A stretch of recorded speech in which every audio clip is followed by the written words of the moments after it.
Hi అండి, welcome back. ఆహారమే ఆరోగ్యం. ఇవాళ మనం మునగాకుతో ఫ్రైని ఎలా ప్రిపేర్ చేసుకోవాలో చూద్దాం.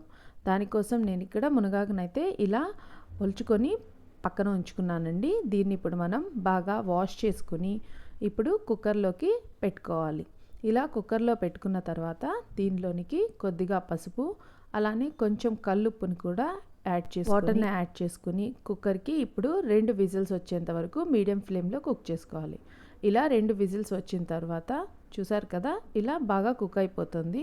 ఇప్పుడు దీంట్లో కాస్త నీళ్లు ఉన్నాయి. ఈ నీళ్లు పోయేంత వరకు మనం స్టవ్ పైన పెట్టుకొని బాగా డ్రై అయ్యేంత వరకు లో ఫ్లేమ్లో ఫ్రై చేసుకోవాలి.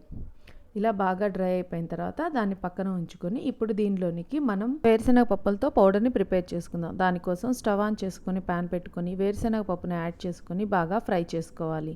ఇవి ఫ్రై అయిన తర్వాత దీనిలోనికి ఇప్పుడు కొద్దిగా ఎండుమిర్చి, అలానే జీలకర్ర, కొంచెం వెల్లుల్లిని కూడా యాడ్ చేసుకొని స్టవ్ ఆఫ్ చేసుకొని కాస్త చల్లారనివ్వాలి.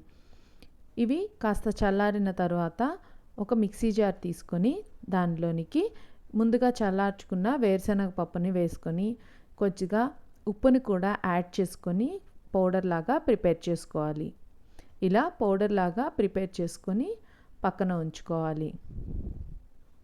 తరువాత స్టవ్ ఆన్ చేసుకొని ప్యాన్ పెట్టుకొని ఆయిల్ వేసుకొని ఇక్కడ నేను ఉప్పు మిరపకాయలు ఉన్నాయి, అవి నేను ఫ్రై చేసుకొని పక్కన ఉంచుకుంటున్నాను.